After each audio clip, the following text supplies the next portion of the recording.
कैसे होगी? अगर मैं उस सोच के सहारे ही चलूंगा वो तो सोच वैसे ही है। अपनी उस सोच को बदलने के लिए मैं किसी दूसरे के विचारों को भी तो आने दूं, और वो दूसरे मेरे जैसे ही लोग।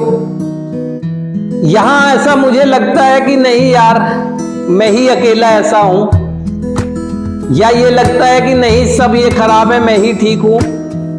कुछ भी लग सकता है, लेकिन जब एक दूसरे के नजदीक हम जाते हैं तो पीड़ा में हम सब हैं।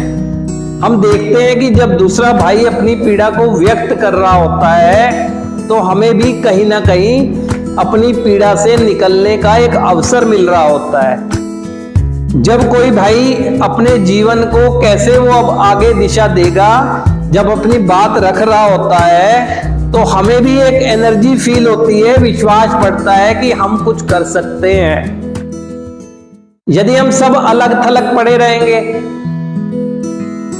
तो बाहर भी तो ऐसी ही थी जिंदगी हमारी, किसी को अपने नजदीक ही नहीं आने दिया हमने, और यहां भी ऐसे ही करेंगे। जबकि समानता है हमारी समस्या में और समानता है हमारे समाधान में, तो कैसे होगा?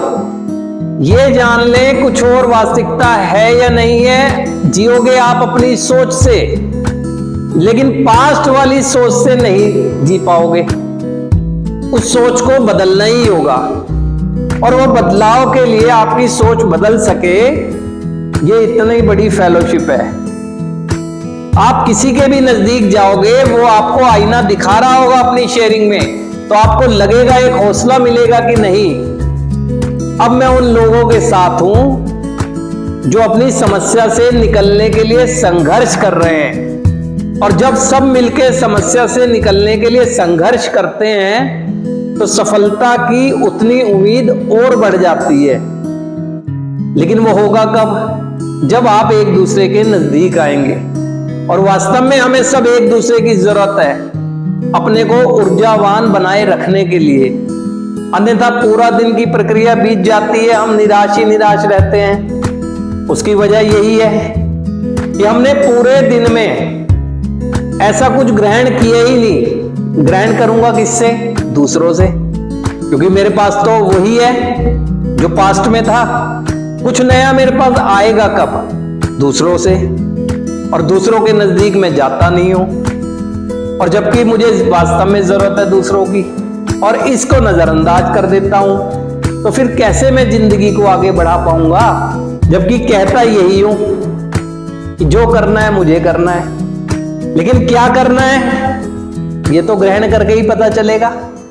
भैया आपको करना क्या है ये तो आपको जब किसी के दूसरों के विचार लोगे तभी तो पता चलेगा। नहीं तो पूरा का पूरे समूह में अधिकांश लोग एक ही चीज सोचते रहते हैं कि मैं नशा नहीं करूंगा, नशा नहीं करूंगा, नशा नहीं करूंगा। ठीक है, वो प्राथमिकता है। नशा नहीं करूंगा तो फिर करूंगा क्या? और जो करूंगा उसके लिए मेरे पास है क्या करने के लिए? नशा नहीं करूंगा, ये आपने एक पास्ट का चिंतन किया, आपको समझ आया कि अब आप एक केमिकल एलर्जी खो चुके हैं और आपके जीवन को ये बर्बादी के सिवा कुछ नहीं देता है। मैं नशा नहीं करूंगा, ठीक है। अब मैं फिर क्या करूंगा ये भी तो है ना, और क्या करूंगा यही नहीं पता है, क्योंकि मैं किसी से पता करने की कोशिश ही नहीं कर रहा हूं। और अगर पता भी कर लेता हूं कि क्या करूंगा तो कैसे करूंगा ये भी मुझे दूसरों से ही पता लगेगा। नशा तो एक मात्र लक्षण है, हमें हमारे भीतर की अंदरूनी आध्यात्मिक गड़बड़ियों का वो बीमारी नहीं है। बीमारी